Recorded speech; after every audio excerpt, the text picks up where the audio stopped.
Hello, and welcome to today's RevCycleIntelligence.com webcast sponsored by PMMC, Maximize Revenue and Insight with Revenue Cycle Analytics. I am Vanessa Desiato, Project Manager at Xtelligent Healthcare Media and moderator of today's webcast. We will begin with a presentation by our speakers and conclude with a question and answer segment. Audience members can submit questions at any time during the webcast using the question tool to the left of their screens. For all technical matters or difficulties, click the help icon at the bottom of the screen. A recording of the webcast will be made available following this presentation. First, I'd like to thank our sponsor, PMMC. PMMC provides high-value revenue cycle software and services to improve the financial performance of healthcare providers. Their software and expertise focuses on payment accuracy and identifying more revenue opportunities across the revenue cycle. PMMC provides accurate insight with contract management, contract modeling, price transparency, and value-based solutions. PMMC clients see a 10-to-1 average return on investment with software and services. With that, I would like to introduce our speakers from PMMC, Brad Josephson, Director of Marketing, Brian Kenyon, Manager of Business Intelligence, and Greg Kay, Senior Vice President of Revenue Strategy. Greg, I'll now hand the floor to you. Great. Thanks, Vanessa. We certainly appreciate the opportunity to speak with the group today. We thought we would start today's discussion around maximizing revenue and insight with revenue analytics, really just in terms of the state of the hospital revenue these days with the COVID-19 virus. In terms of the industry, last Wednesday, J.P. Morgan published an article noting that the recently passed stimulus package may not be enough to outlast the current economic downturn. And while the impact of the coronavirus is the daily headline news, and many of us have personal friends and associates that have been infected, from a business perspective, the economic impact for hospitals is really coming from the significant drop in elective procedures. In certain markets, this reduction allowed the transition of supplies and staff to COVID-19 patients. But for many hospitals, this shift has been longer and steeper than initially expected. This shift, as we know, has put financial pressure on hospital business offices to be as efficient as possible to maintain cash collections, and is moving many organizations to begin furloughing current staff. As revenue cycle leaders, our challenge is to manage the right tasks today and anticipate the future challenges that are still in front of us.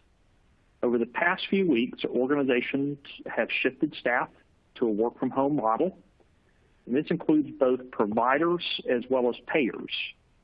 And the reduction in elective procedures have allowed organizations, in many cases, to maintain key baseline activity metrics, but it's leading to lower cash collections in the near term as well. The unknown component that this article points out is really how long this downturn may last and the related financial impact that's taking place. I believe we all hope that as the economy starts to come online, we will be one of the first industries across the country that will be moving back that direction. We certainly know and understand that medical device manufacturers, pharmaceutical companies, physicians, as well as hospitals, are planning for a time where elective procedures will be probably 20 to 50% above normal projections versus the current 20 to 50% below in many cases today. So it's prudent to be sure that all collectible cash is collected today during these slower periods. And we have to begin anticipating how to effectively handle the increase in billing and collection volume that will come later when things do improve and the elective procedures that are being postponed today will be rescheduled and actually occurring. So as we start to look at analytics today, we want to focus on net revenue and how to drive improvements throughout our organizations by leveraging analytics. As we all know, data accuracy is critical to analytics. As they say, junk in, junk out, or garbage in, garbage out. If the data is not accurate, our analytics, as we know, are really going to be meaningless. And it's not just the data, but it's also your analytical models that go along with the data. Every day we see the value of testing and infection case models. We also see the importance of the predictive models needing to be validated along the way. In that process, PMMC uses multiple metrics, and here are 4 that we wanted to share on the call today that we use as foundational metrics or benchmarks that we use with net revenue calculations, or if you will, the projected contractual reimbursement modeling. So as I go through this, I want everyone to start thinking about your specific systems and tools they have in place today and where accuracy metrics may be needed. For any analysis that involves net revenue projections, the most important metric is calculation accuracy. And here we're looking at, in terms of PMMC, a 99.98+% calculation accuracy. And this would be applicable for collections, contract negotiations, setting your charges, generating estimates, cash flow projections. And what this is saying is, assuming our payer contractual models are set up correctly and all the data that's coming in is correct, how accurate is our true net revenue calculation process? Historically, contract management tools that calculate that contractual reimbursement value is typically focused on underpayment recovery. But today, we need to be thinking more broadly with cash collections and knowing that it's not just the collection of the contractual underpayment, but it's also the cash value that would be applicable for a denial appeal. As you go through and you're monitoring any kind of new system setup or the ongoing configuration, one of the most difficult things to manage as it relates to contractual reimbursement calculations is that ongoing process. The fact that with contractual reimbursement calculations requires constant updates for the payer contractual reimbursement changes, whether that's the standard Medicare quarterly updates or it's something like new codes for the current outbreak or changes to telemedicine codes. All of those changes have to be updated if you want your system to truly be reflective of the accurate net revenue for that particular point in time. It really does require looking at the output and looking at the results and analyzing the variances or anomalies to make sure that they're valid. Sometimes this is tedious to do, but it really is the only way you know if your net revenue processes are operating correctly. Example maintenance metrics would also include things like your payer contracts being set up timely and the input data being accurate and timely as well. Specific to data errors, one thing that should constantly be monitored is the number of accounts that really haven't made it through that calculation process. This type of issue can include things like registration errors, payer mismatches. With the data error measurement, if you will, it's important to use or consider incorporating a rolling metric. At PMMC, we use a 365-day rolling metric, and this helps to address and sort of normalize, if you will, the minor daily or weekly fluctuations. But you want to monitor that consistently to identify those trends that could be occurring. And for payer contracts, we would expect all contractual arrangements to be loaded within 30 days of the effective date.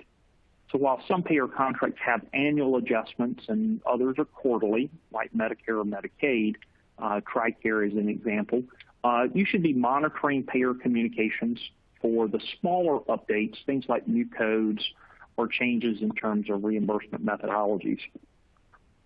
So at the end of the day, the end result should be a target percentage that you're monitoring as it relates to the overall contractual accuracy. And historically, we know through our work and through probably your experience, denials can run anywhere from 1% to 4% by payer, and contractuals can often run 1% to 2% by payer, plus other variances that we noted here that we use as our key metrics. An efficient denial and underpayment workflow should really be driven by that accurate contractual calculation. Similarly, as you move into net revenue analysis for prospective contract modeling, for strategic pricing, for patient estimations, upcoming here January 1, the posting of data for price transparency, the right metrics are really going to be even more critical to ensure the accuracy across the organization. If there are inputs into your system that are done on a regular or timely basis, we all know those have to be measured, tracked, and managed to really ensure that you're making decisions based upon models that include the most up-to-date information as possible. So with accuracy as a baseline, let's start moving into really leveraging data and analytics. And what makes analytics really useful is visualization and dynamic drill down functionality. And we're going to highlight a number of different scenarios as we get into the session today. We know that using real-time data visualization, a manager can view the latest figures and really see the current overall activity or volume, if you will, snapshot reports, and then provide that ability to respond more quickly to a potential growing issue. As an example, a static denial report may inform a manager that the overall denial rate with a payer is up for a particular month. However, it wouldn't necessarily inform them on why they're up or what cash flow impacts of overturning that denial through a successful appeal, or it wouldn't necessarily indicate how many touches would be needed to be made to really see that payer overturn the denial, or how denials really are affecting the projected yield when you're negotiating a new contract with a particular payer. So that's why it's important to have that drill down visual capability that allows users to assess and really determine very quickly the root cause so that you can adjust staff, make changes to your process, address issues in certainly a more timely manner. Today, and really more importantly in the future, we're just not going to have the time or the latitude like we've had in the past to run multiple reports to really determine what the real issue was or what's causing the issue currently. You're going to need to identify and resolve those issues more quickly on the fly, and that's really where visualization tools come into play. And that's why it's so important to really consider that accuracy piece and some of those metrics to ensure that the underlying data is supported. Now, when we start looking at visualization, there was an Aberdeen Group study or survey that was conducted recently, and that said that managers and organizations that use visual data discovery tools, we use a tool called Power BI. It's a Microsoft-based tool, but there are others that are out there. But these tools are more likely to find relevant information compared to those who rely on really traditional management dashboard reports. It's also noted that managers at organizations that use visualization data tools are 3 times more likely to comment and share a report with their peers. And that's going to become very important as we talk about revenue strategy and really leveraging analytics going forward. Now, when we think about leveraging analytics, it's also important to just note that there are operational silos within most hospital revenue cycle departments today. In these silos, they're just operationally how things have been set up over the years. can create unique inefficiencies for hospitals today. Every hospital on the call likely has an individual or team that addresses each of these core functional areas, contract governance to negotiations, charge master rate settings, patient estimations, and really that migration towards value-based care are being addressed, but they're often addressed in separate or siloed approaches, if you will. One of the things that we're recognizing, I think, as an industry is that revenue cycle or patient financial services typically handles contract governance. Managed care is typically doing the negotiations. Finance, along with CDM coordinators, are setting the charges. And patient access often handles the upfront estimates. And marketing is likely involved with the team to address self-service estimates and the upcoming price transparency initiatives that CMS has put in place. And then on top of that, we have population health really falling somewhere in between the clinical teams and the finance teams. And in some cases, those are clearly defined. In other cases, we're finding they're not always as clearly defined as far as who's really leading those processes. The problem with this is that none of these departments are often sharing the same data between them and are talking or sharing with each other the same information.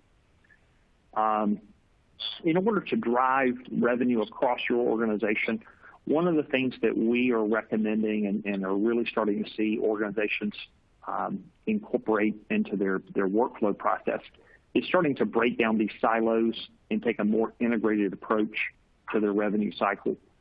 And at PMMC, we really do view this as a larger overall revenue strategy, and it's really building blocks within each functional area to leverage the data from others to increase their efficiencies. When we talk about revenue, we always want to start with contract governance because that's the accuracy, if you will, of those net revenue calculations. That's really the core foundation, if you will, of revenue cycle today. Thanks, Greg. That really provides a great foundation for our session as we explore how net revenue analytics can be leveraged. So let's start with that first component around contract governance. At this point, I'm going to turn it over to Brian. Brian, can you walk us through what that would look like in an analytics platform? All right, so what we're looking at here is our contract matrix, with the goal of it being to present all of your contract rates and reimbursement methods in a simplified way.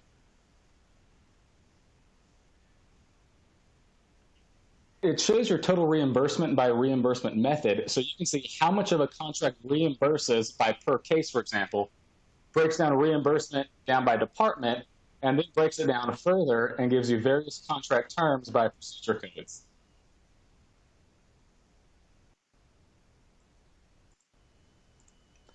So one of the key benefits of contract governance using an integrated platform and built around a single tool streamlines the process for meeting price transparency mandates. So we've got your codes and base reimbursement rates, so posting your shoppable files is easy as a few clicks and exporting to Excel. This gives you what you need to meet that price transparency mandate. And then, of course, we've got the same for outpatient, where you can see reimbursement structures and rates down to the code level as well.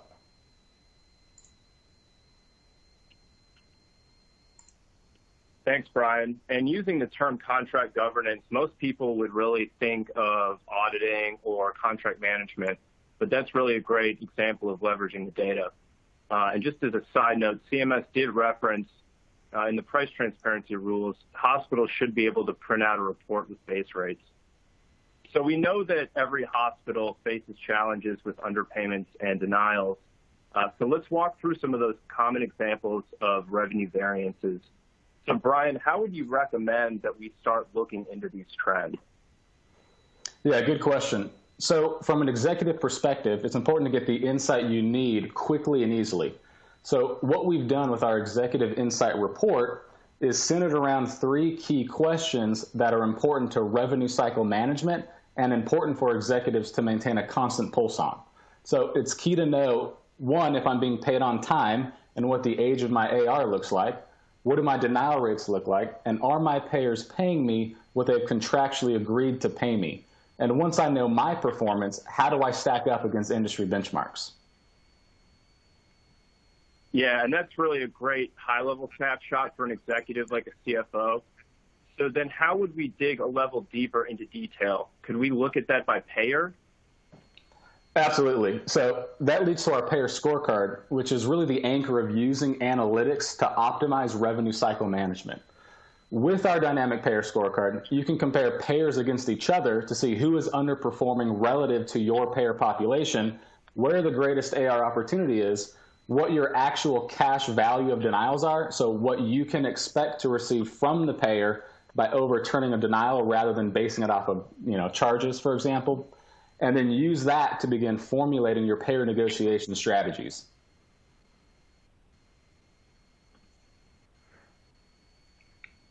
Now from there, if you identify an AR issue with a payer from the payer scorecard, you can dig into the trends and see how expansive the problem is, monitor past denial trends from a payer level or from a code level, and then use it to be proactive and catch issues before they develop into trends. Yeah, and that's a great job of showing us really where the opportunities lie. So I'd like to pivot here just a bit. So how do we then understand how we are addressing these opportunities and really using those to measure success? Right. So having that feedback loop is important for understanding the effectiveness of your collection strategies. So what we're looking at here is an at-a-glance look at recovery success. It slices and dices successful recovery by facility if you're a multi-facility system, breaks it down by payer and also by auditor or who's going after those collections. So you're able to catch glaring issues or underperformance at a high level. Now, taking that one step further, how can we identify more granular issues and use analytics to improve our recovery process? So this recovery analytics report presents recovery success rates in various ways. So you can see which payer you have the greatest recovery success with, which underpayment tranches you're most successful with, and even break that down to which procedure codes and even which denial codes am I most successful with. And then use this insight to optimize your payer recovery processes. So with a dynamic analytics tool, I see with Blue Cross my overall success rate is 48%. I can click on Blue Cross, filter down to their performance, and see what products or procedures I'm doing well at or not doing as well at, and make applicable adjustments. And then naturally, it's important to see how that performance is over time, tracking that workflow and success rates, and see how things are trending. Great. Thanks for that overview, Brian. So let's shift gears a little bit into patient responsibility. With the industry push towards high deductible plans and more price transparency, patients are being viewed as the new payer. So Brian, how can analytics help us manage that? Yeah, you're absolutely right, Brad. And it's important to understand the risks associated with these greater patient liabilities. Anchoring back to the payer scorecard, you can get a look at payer performance on patient-related metrics. So you can see patient responsibility and even the average patient liability and compare that across your payers. So if I'm seeing that United is well above my payer average for patient responsibility at 7.5%, I need to be aware of that. And then this really sets the stage for a multi-pronged approach for limiting the risks from these higher patient liabilities. Yeah, the payer scorecard is great. What about patient scorecards? Can you show us what that would look like? Yeah, so our patient scorecard here expands upon those metrics we saw in the payer scorecard and paints a more complete picture of kind of your average patient performance for each payer, so to speak. So you can see how much you collect on average from each patient for a given payer. So looking at the patient scorecard, we see United patients typically have the greatest patient responsibility and also have one of the lowest patient payment rates. So it's key to understand these performance metrics and start building that strategy around limiting these risks and limiting these issues.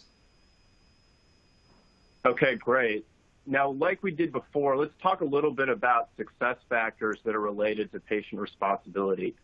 So how do we measure areas like collection success, and what exactly should we be measuring, Brian? Yeah, that's an excellent question. And this is something that is important to pay attention to and to measure. So jumping off of the payer and patient scorecards we just looked at, you need to understand where patient collections are coming from, where you're most successful, and then develop a data-driven patient collection strategy, which is one part of that multi-pronged approach that I mentioned earlier. So on the front end, that means we need to be providing estimates, and we need to measure that. How many estimates are we providing? What does that distribution look like from a dollar amount perspective? And are we targeting the right patients? So jumping back to what we just saw on the patient scorecard, are we providing estimates to our United patients so we're setting ourselves up for greater success in collecting that patient responsibility? And then how do we track that? So with the registrar scorecard, you're able to see who is providing the estimates, who's making the collections, and who's performing to the benchmark. If someone's underperforming, you're able to see why and can make those data-driven changes to your strategy if necessary. Yeah, and I can see how that would definitely be helpful for collection teams. So what are some other trends we should be looking at? Yeah, so we just went over more of the front-end strategy, and this is going to segue into how we can get ahead of the issue now. So it's important to understand your patient population trends and payer mix trends, so when you're heading into payer negotiations, you know how things are trending and can use that insight to your advantage during payer negotiations. So what we're looking at here are shifts in patient responsibility by payer. So not only is this valuable from a cash management perspective, but you're able to see the trends and shifts in patient responsibility over time and factor that into your rate modeling heading into those payer negotiations. Okay, great. So now that we've covered both trends in payer and patient reimbursement, let's talk a little bit about how we leverage all this data in payer negotiations. So how does managed care use all of this information to do things like model future reimbursement terms to potentially gain a competitive advantage? Yeah, that's another great question. And this is where I think a lot of the power of an integrated platform and dynamic analytics really shines, because you're able to quickly and easily get all of that information and insight you need to build your negotiation strategies. So again, anchoring back to the payer scorecard, heading into negotiations, it's important to understand payer performance, how those payers compare to each other, and really paint that picture of how the payer is performing and how they stack rank against their peers.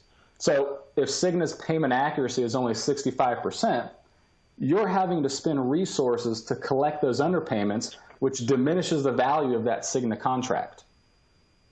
Now, when getting into your actual models, our summary comparison report that we're looking at here provides a high-level comparison of any number of models. So we're comparing 4 models here, and we can quickly identify that model that gives the greatest incremental net revenue. And then in addition to the overall model comparison, you can also see more granular information such as outlier hits and factor that outlier language into your models as well. But it's also important to account for, the real world, so to speak, and account for the risks involved with patient responsibility and payer underpayments. We're able to model and factor that into your net revenue, so you're getting more of a real world view of your models and future potential reimbursement versus, the quote unquote ideal view that doesn't take this into account. And now with COVID-19 and the changes we're seeing in canceled and delayed elective procedures, it's important to factor those trends into models as well. So what would it look like if I increase charges on elective procedures while decreasing charges on other services? What changes to my charge structures can I make to limit the negative revenue impacts I'm experiencing now and set myself up to recoup as much of that lost revenue later this year and in the next year? Okay, great. Thanks, Brian. Now, as we shift gears a little bit here and move more towards price transparency, what are some key areas that hospitals really need to be looking at in order to position themselves for success? Yeah, so in the era of price transparency and as we progress to consumerism, it's important to be aware of the integration of both rate and charge modeling. So thinking about how do I model rates in the context of where my charges will be, when patients are shopping around comparing my rates and my charges to my competitors. Additionally, what impact has price elasticity had on my patient volumes? Am I gaining or losing market share? Are my volumes decreasing along with the market? Each of these are important to keep tabs on and understand what your patient volumes are looking like and are they tracking with what was modeled. So you're able to see those patient volume shifts by department and understand those volume shifts and the impact on your net revenue. So what we're looking at here, this begins to analyze the future shift in activity based on shoppable services soon being posted online or available through price estimation tools. This will allow hospitals to understand potential price elasticity with their charges and allowables, as this may be a posted mandate at the end of the year. It's also important to note two market factors that are occurring today. As I mentioned earlier, elective procedures have been delayed and everyone's financial situation is tighter, than it was at the beginning of the year. So in the short term, consumers will be concerned about their cost. In the long term, price comparisons will become more common. So then now what we're looking at, this drills down to a code level analysis of the key shoppable services where volume shifts are occurring and what factors may be driving that shift. So as an example, code 27447, the knee procedure has the greatest change, but from the bottom of the graph, we can see the shift over 4 quarters with it moving from the lowest in Q1 up to the highest in Q4. So your analytical tools should allow you to drill down to that granularity, explore and validate the shift. Was it due to a payer's benefit period change, a new contractual negotiation with the payer to align with a benefit plan or to drive volume, et cetera? Great. Thanks, Brian. I really hope that helped everyone on the call really start to see the value of analytics on revenue, especially under the current conditions we're facing today. So, Greg, I'll turn it back to you for a few additional closing thoughts.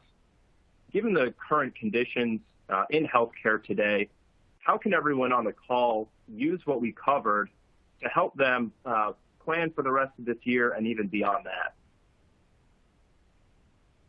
Yeah, thanks, Brian and Brad. Great question. In terms of, on a go-forward basis, I think Brian walked through some terrific examples of how, starting with how hospitals have traditionally used that accurate allowable in terms of just payer underpayments, but really helping us think more broadly in terms of leveraging that data and really connecting these building blocks of the patient out-of-pocket component, the charge rate setting, the discount payer rate negotiation, and back to that, core competency, if you will, of just identifying those reimbursement variances. At the end of the day, it's going to be critical for us to leverage one process in 4 real critical areas of the revenue cycle, especially as the patient themselves becomes a larger and larger payer for most organizations. I think the examples helped illustrate how those organizational silos will need to work together, and that accurate allowable can be leveraged to really improve revenue performance on a go-forward basis.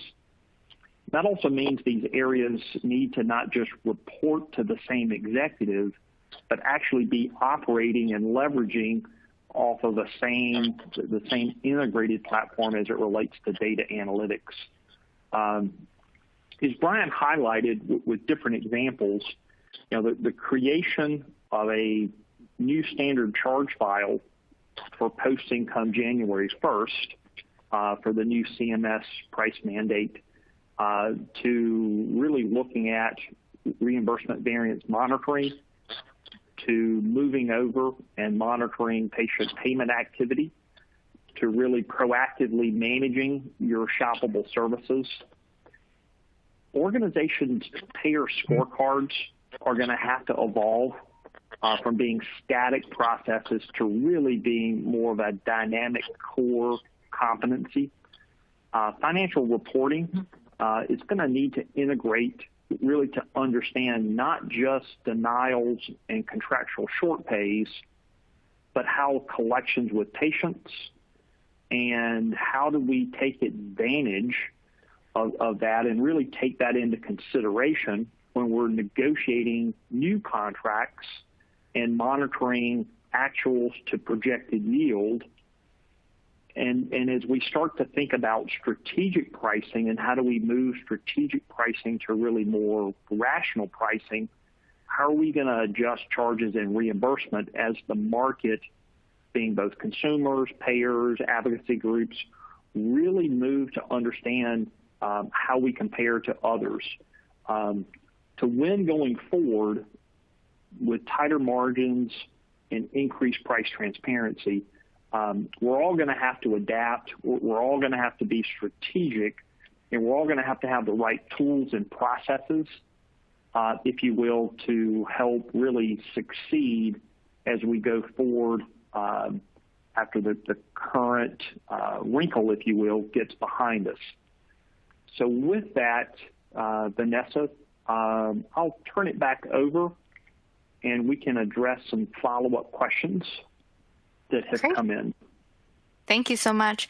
So we will now move on to the Q&A portion of the webcast. As a reminder, audience members can submit questions using the question tool to the left of the screen. So for the first question, I believe this might be for Brian. It is, what benchmarks are you using? Yeah, that's a good question. We do use HFMA benchmarks.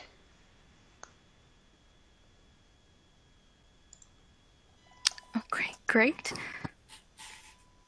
All right. So that concludes, I'm sorry. We do have one more question that just came in that I do want to make sure we ask. So what role does predictive modeling play in managing the revenue cycle?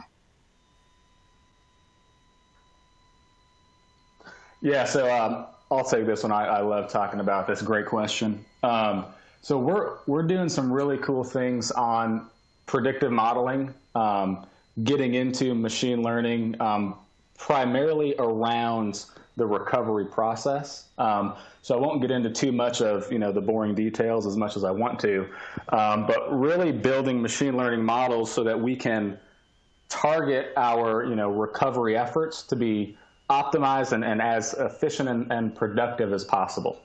Great question. Thank you so much. All right, for Greg, how do we best manage cash flow to make sure it stays steady?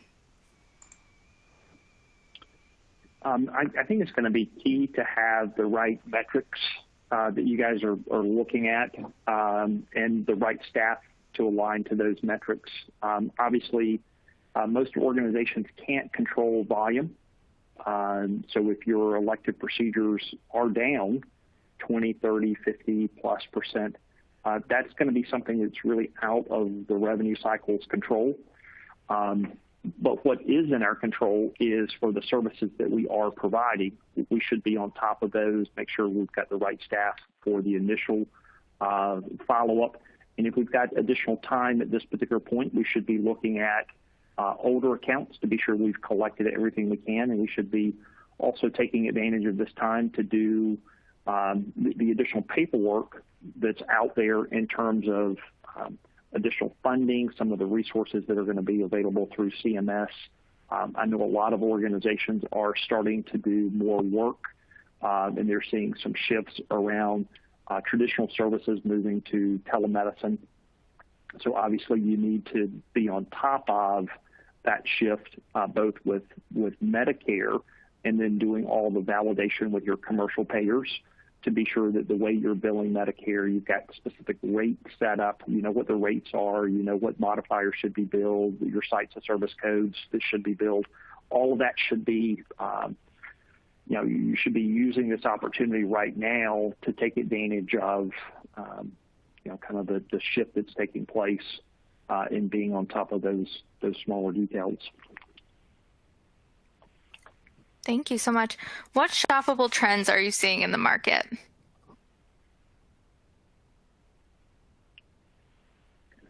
So I think we're seeing most organizations finding the competition isn't always going to be necessarily the other hospitals in your market, but it's really going to be the other alternate sites. Obviously, we're seeing more competition from ambulatory surge centers. You're also seeing more competition with the high-tech imaging procedures. Quite frequently, payers have put up websites that are helping consumers understand where alternate sites for lower cost services that are out there. So I think every hospital needs to be on top of who their local competition is. Again, whether that's the local hospital or the other alternate providers, and really having an ongoing list of what things are being called in and shopped in terms of services. So, making sure you've got a good workflow process with your front-end staff. You've got some type of central pricing office or a central pricing department that's tracking those things, and that you've really got a good handle. And you use that data, leveraging that information, as Brian noted earlier, to help put together your list of shoppable services. What are the things that you consider to be most frequently those shoppable items in your particular marketplace?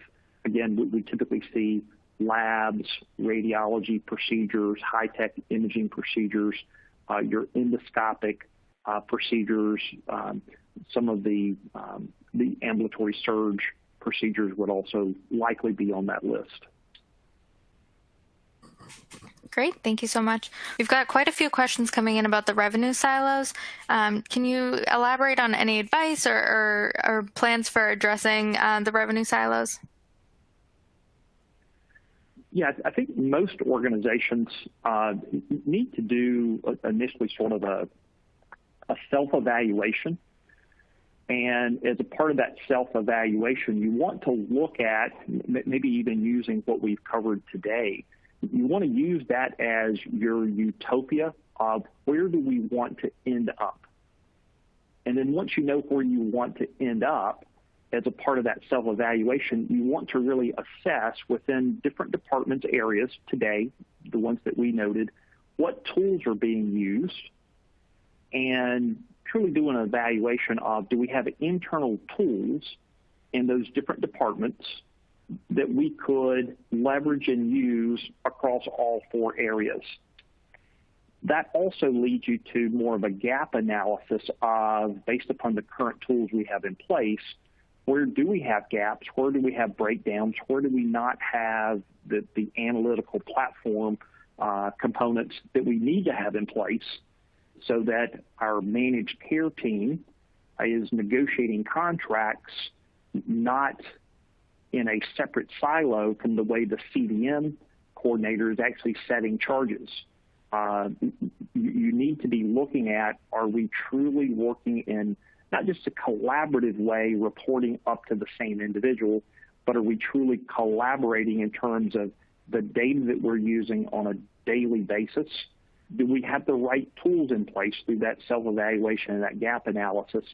And then you can start to make decisions around, if we do have gaps, how do we want to progress and move forward to that utopia? Is it something that's more of a buy or build? If it's a buy, am I able to leverage my current vendor relationships, or do I need to look for an outside vendor that can really come in and help connect these key areas across one platform? Because what we're seeing, and it's largely being led by the industry, the CMS really prompting the industry, and that's the move towards price transparency. And with price transparency, we're going to have to be more consistent with how we're calculating that revenue, understanding that revenue, publishing reimbursement information, or just making that reimbursement information. It's going to be more readily available, whether we're publishing it or the industry, the consumers, are going to be sharing it more readily. I think we all recognize consumers are currently sitting at home. They're spending a lot of time on their phone. They're spending a lot of time researching. They're spending a lot of time probably entertaining themselves with TV, but they're also getting used to this telecommuting world. And I think that's something as an industry we have to begin embracing the fact that consumers are going to be coming back into the market, hopefully very soon, and they're probably going to be asking questions that we haven't traditionally seen, and it's largely going to be based around how much things cost and where things are going. It's all going to tie back into, again, that integrated platform and connecting those silos. Great, thank you. Could you elaborate or perhaps speculate on the trend in patient payment coming out of this pandemic and the behavior that we'll see consumers exhibit? Yeah, I touched on that just a moment ago. I think we will see consumers shopping more. I think the news, I think anecdotally we see it with our friends. Companies like Amazon, I think is very quickly shifting to being viewed as more of a utility. It is something that consumers have to have. And I think we're going to find through that process, consumers are going to become accustomed to seeing that type of comparative shopping experience. And I think that's something that we're going to, from a healthcare standpoint, when we start to schedule elective procedures again, consumers may be asking more of those questions. We're going to have to be prepared to deal with those questions in a more readily available way with a quick response, not, hey, can you call in and leave a message on this number and we'll get back with you shortly. They're going to be looking for that data, that information more real time. And again, that aligns with where CMS is pushing us as an industry. I think we're going to see consumers asking for that information on a more regular basis going forward. Great, thank you so much. That concludes today's RevCycleIntelligence.com presentation. Special thanks to our speakers, Brian, Greg, and Brad, our audience, and our sponsor, PMMC. Thank you and goodbye.